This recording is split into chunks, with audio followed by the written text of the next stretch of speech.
नमस्कार, capital TV देख रहे हैं आप। मैं हूं आपके साथ पूजा। ब्रेकिंग नाउ में बड़ी खबर आपको बता रहे हैं। आज एनआईए की सबसे बड़ी कार्रवाई सामने आई है। एनआईए ने 10 से ज्यादा राज्यों में छापेमारी की है। ये छापेमारी पीएफआई के खिलाफ की गई है, जहां 100 से ज्यादा कार्यकर्ताओं को भी गिरफ्तार किया गया है। इसी को लेकर अमित शाह ने एक अहम बैठक भी की है। ज्यादा अपडेट के साथ मेरे साथ सीधा जुड़े हुए हैं कैपिटल टीवी के editor in chief doctor Manish Kumar. कितनी बड़ी कार्रवाई है ये एनआईए की? देखिए, पीएफआई के खिलाफ अब तक जितनी भी कार्रवाइयां हुई हैं, चाहे वो बिहार में हो, चाहे वो केरल के अंदर हो, चाहे वो दिल्ली के अंदर हो, इस बार पैन इंडिया छापेमारी 12 राज्यों में, और अब तक जो जानकारी आ रही है 112-14 से ज़्यादा लोगों को गिरफ्तार किया गया है। और ये जो गिरफ्तारी हुई है, ये पीएफआई के टॉप लीडर्स को गिरफ्तार किया गया है, जिसमें अलग अलग राज्य के हेड, सेक्रेटरी और नेशनल लेवल के जो लीडर्स हैं, उन सब के ऊपर शिकंजा कसा गया है। और सबसे अनोखी बात इस रेड की ये है कि एक साथ एनआईए और ईडी दोनों ने छापेमारी की है। एनआईए किस चीज़ को डील करती है? एनआईए डील करती है टेररिज्म को लेकर के। ऐसी संगठन जो हिंदुस्तान के अंदर दंगा भड़काने का काम, हिंसा भड़काने का काम, प्रोपेगेंडा करने का काम, और जिसका एक टेरर एंगल है, वो एनआईए के अंतर्गत आती है। और दूसरा, ईडी की छापेमारी। ईडी दरअसल वो मनी लॉन्ड्रिंग, जो काला धन है, जो हवाले से जो कारोबारी जो लोग होते हैं, उनके खिलाफ कार्रवाई होती है। तो दो मुख्य बिंदु, एक टेरर फैलाने का और दूसरा टेरर फंडिंग, इन दो मुद्दों को लेकर के कुल मिलाकर के 12 राज्यों में छापेमारी की गई है। और ये राज्य साउथ से शुरू करें, जो सबसे ज़्यादा, जो 40 से 45 ठिकानों पे केरल में छापेमारी हो रही है, तमिलनाडु में छापेमारी हो रही है, पौंडीचेरी में, कर्नाटक में, महाराष्ट्र में, तेलंगाना में, राजस्थान में, दिल्ली में, उत्तर प्रदेश में। अभी अभी खबर आई है कि वेस्ट बंगाल में भी इसकी छापेमारी चल रही है, बिहार में चल रहा है, साथ ही साथ असम के अंदर चल रहा है। तो आप देखिए कि किस तरीके से पीएफआई के खिलाफ एक कंप्लीट नाकेबंदी, और दूसरी तरफ जब लगातार उसको मॉनिटर किया जा रहा था, और जो टाइमिंग थी इसकी 3:30 बजे, मतलब ये लोग सब सो रहे होंगे कि इन लोगों के दफ्तर और घरों के ऊपर ये जो टीम जो है सीआरपीएफ और सेंट्रल रिजर्व फोर्सेस के साथ मिलकर यहाँ पे ये सारी कार्रवाई की गई है। अब सवेरा होते गया तो मालूम चला कि पीएफआई के लोग हर जगह धरना प्रदर्शन करने उतर गए। लेकिन साथ ही साथ जो अभी खबर आई कि एक बैठक हुई अमित शाह के घर पे, जिसमें एनआईए और तमाम जो सिक्योरिटी एजेंसी से जुड़े हुए लोग हैं, उनकी बैठक हुई। अब इसको समझना इस तरीके से ज़रूरी है कि क्या सरकार की मंशा क्या है, सरकार करना क्या चाह रही है, पीएफआई के खिलाफ ये सारी कार्रवाई क्यों हो रही है। पीएफआई के खिलाफ इसलिए कार्रवाई हो रही है क्योंकि पीएफआई के जो रिश्ते निकल रहे हैं, एक तो हिंदुस्तान के अंदर में टेररिज्म, जो किलिंग्स हो रही हैं, जो जितनी भी अभी जो घटनाएँ और जो लगातार जो इनपुट्स एजेंसियों को मिल रही है कि ये विदेश से पैसा लेकर के हिंदुस्तान में हंगामा करने का, यहाँ पे डिस्टर्बेंस क्रिएट करने का, यहाँ बाकायदा दंगा भड़काने का ये काम। अब जितने भी दंगे हुए, जितने सर तन से जुदा वाला जितना केस हुआ, हर जगह पीएफआई का नाम आ रहा है। हर जगह जितने भी हिंदू प्रोसेशंस के ऊपर जो है हमले हुए, उसमें भी पीएफआई का नाम आ रहा है। और साथ ही साथ आप देखिए कि दिल्ली दंगों में भी पीएफआई का हाथ इसमें समझ में आ रहा है। सीए के नाम से जो प्रोटेस्ट चला, जहां हिंसा जो भड़की, उसमें भी पीएफआई का नाम आया। हिजाब वाले केस में भी पीएफआई का नाम आया। तो ये पीएफआई दरअसल एक कट्टरपंथी और टेररिस्ट ऑर्गेनाइजेशन है।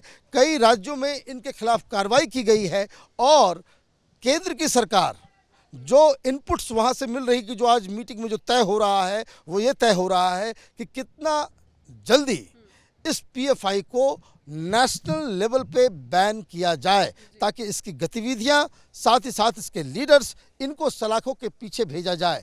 अब एक और जो महत्वपूर्ण बिंदु है कि इनकी जो फंडिंग हो रही है, उसमें पाकिस्तान का एक अहम रोल है। पीएफआई के links D company, Dawood Ibrahim का जो पूरा गैंग है, उससे मिलता चला जा रहा है। तो आप देखिए कि एक तरफ मोहन भागवत और सरकार वो मुस्लिम समुदाय के इंटेलेक्चुअल से बात कर रही है, मुस्लिम समुदाय के रहनुमाओं से बातचीत हो रही है, और दूसरी तरफ पीएफआई के खिलाफ कार्रवाई भी हो रही है। मैं आपको बता दूं कि पीएफआई के खिलाफ सख्त कार्रवाई हो, इसको लेकर देश के 100 से ज़्यादा बड़े बड़े मुस्लिम संगठनों, मौलवी मौलानाओं, इंस्टीट्यूशंस के लोगों ने, उसके हेड्स ने बाकायदा चिट्ठी लिखकर केंद्र सरकार से अपील की कि ये जो पीएफआई है वो हिंदुस्तान के अंदर में एक कट्टरपंथी इस्लाम को नाफिज करना चाह रहा है, यहाँ पे लोगों को बरगलाना चाह रहा है। इसलिए ये एक डेंजरस ऑर्गेनाइजेशन है जो हिंदुस्तान को तबाह और बर्बाद करना चाहता है, इसलिए इसके ऊपर कार्रवाई होनी चाहिए। 100 से ज़्यादा लोगों को गिरफ्तार भी किया गया है। कई ऐसे दफ्तर है जिसे सील भी किया गया है, जैसे कि हैदराबाद के पीएफआई दफ्तर को सील किया गया है। क्या एक प्लॉटिंग तैयार की जा रही है कि सरकार कोई फैसला ले उसके पहले ही उनके पास एक अहम सबूत हो? क्योंकि जो जानकारी मिल रही है एनआईए और ईडी के पास पुख्ता सबूत है, उसको लेकर ही ये एक्शन आज नजर आया है। देखिए, सबसे पहली बात कि ये जो कार्रवाई तेज इसलिए हुई क्योंकि 1.5 महीने पहले निजामाबाद में सबसे पहले, तेलंगाना निजामाबाद में जो सबसे पहले जो गिरफ्तारी हुई और वहाँ जो खुलासा हुआ, उससे सारी जो एजेंसियां हैं वो चौकन्नी हो गई। वो ये हो रहा था कि वहाँ पे जूडो कराटे के नाम पे उन्हें हथियार की ट्रेनिंग दी जा रही थी। एक सिक्लूडेड इलाके में घर लेकर के छत के ऊपर उनको एयर गन से, पिस्टल से उनको निशानेबाजी कैसे की जाती है, नहीं की जाती, इसकी ट्रेनिंग दी जा रही थी। और जब वहाँ पे छापेमारी हुई तो मालूम चला कि पिछले 3-4 महीनों में उस एक जगह से करीब 200 के आसपास मुस्लिम युवाओं को वहाँ पे ट्रेनिंग दी गई। अब उनका काम ये था कि उनको आगे बढ़ा देना। अब एक तो ये इनपुट था, इस पे एनआईए और तमाम एजेंसियां काम कर ही रही थी।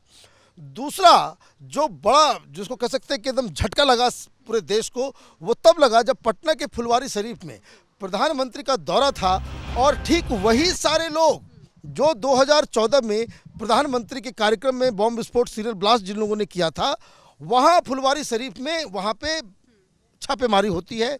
इनपुट मिलता है कि कुछ लोग प्रधानमंत्री के ऊपर हमला करने की तैयारी कर रहे हैं। अब जब वहाँ पे छापेमारी होती है तो वहाँ एक दस्तावेज निकलता है। दस्तावेज बहुत ही सनसनीखेज है। उसमें यह दावा किया गया कि 2047 में भारत को बाकायदा मुस्लिम मुल्क डिक्लेयर कर दिया जाएगा, शरिया का कानून लगा दिया जाएगा। प्लस वहाँ ये भी मालूम चला कि जिस तरह से निजामाबाद में जूडो कराटे की ट्रेनिंग चल रही थी, वैसी ही ट्रेनिंग फुलवारी शरीफ में भी हो रही थी।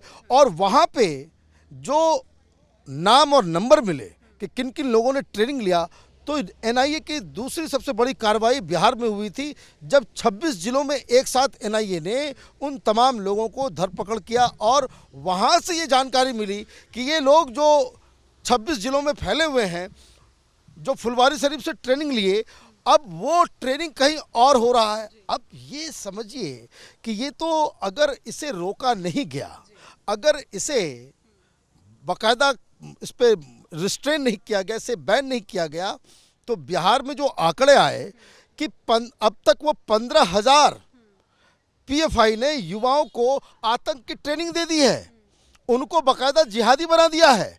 तो ये तो कार्रवाई होनी थी। तो मुझे लगता है कि उसके बाद से जब ये सारी जानकारियां आई तो एनआईए, ईडी, क्योंकि ईडी का रोल इसलिए भी अहम है क्योंकि जब सीए का प्रोटेस्ट हुआ था तो यूपी के अंदर हर जगह जहां जहां ये बवाल मचा, वहां पे पैसे कहां से आए, इसकी जब तहकीकात शुरू हुई तो मालूम चला कि पीएफआई ने बैंक से कैश निकाल करके इन दंगाइयों को, जो प्रोटेस्टर्स जो बवाल मचा रहे थे, उनको दिया। और कितना, 15 दिन के अवधि में 150 करोड़ के आसपास विड्रॉल हुआ, ये पैसे उसको दिए गए। तो ये पैसा कहाँ से आ रहा है, क्यों आ रहा है, कौन भेज रहा है, इसकी तहकीकात होते होते आज इस मुकाम पे सेंट्रल एजेंसी और केंद्र सरकार पहुंच चुकी है, जहां उनको लगता है कि it is high time we must ban this organisation. क्योंकि इसका जो प्रिकर्सर है, जो सिमी से पहले जो ऑर्गेनाइजेशन था, जो P5 से पहले जो ऑर्गेनाइजेशन था, उसका नाम सिमी हुआ करता था। और ये सिमी दरअसल एक कट्टरपंथी ऑर्गेनाइजेशन था जो स्टूडेंट के नाम पे तो ऑर्गेनाइजेशन शुरू हुआ, लेकिन इसमें जो लोग 30 साल की उम्र से ज़्यादा हो जाते थे तो उन्होंने जो मुस्लिम उम्मा नाम का एक ऑर्गेनाइजेशन बना लिया, जिनका काम ही था हिंदुस्तान के अंदर में जिहाद फैलाना। अब उसका एक और विंग था जिसका नाम था इंडियन मुजाहिदीन, कि जो आपने ऑर्गेनाइजेशन बनाया उसमें जो जितना ज़्यादा जो कट्टरवादी ज़्यादा ही कट्टर बन गए, तो उनके लिए कि जिनको आप टेररिज्म में, उनको आप बम ब्लास्ट में, उनको आप अलग तरह की गतिविधियों में इन्वॉल्व कर सकते हैं, तो वो इंडियन मुजाहिदीन के नाम से सिमी का एक अलग विंग बन गया। वो इंडियन मुजाहिदीन देश में कम से कम इन लोगों ने 30 बम धमाके किए। ये जो दिल्ली में, फिर अहमदाबाद में, बनारस में, ये जो हर जगह, अयोध्या में जितने भी उस दौरान बम ब्लास्ट हुए थे, तो वो उसके पीछे यही सिमी और इंडियन मुजाहिदीन का हाथ था। अब जब ये सब कुछ खत्म हो गया, जब उसके ऊपर बैन लग गया, तो वही लोग जो सिमी में थे, इन लोगों ने मिलके नाम बदल के पीएफआई को खोला। तो मतलब इनकी पुरानी कह सकते हैं कि एक हिस्ट्री है, और इट इज़ हाई टाइम आज की मीटिंग, और इसके बाद मुझे लगता है कि पीएफआई के ऊपर जो आपने हिस्ट्री बताई उस हिस्ट्री पे भी बैन लगना चाहिए, क्योंकि अगर आने वाले वक्त में अगर पीएफआई बैन होता है तो आगे चलकर फिर इसका नाम ना बदलकर कुछ और ना रख लिया। पिछली बार जो कांग्रेस पार्टी से जो गलती हुई, वो गलती ये थी कि आपने सिमी को तो बैन कर दिया, लेकिन उनके लीडर्स को आपने खुला छूट दे दिया।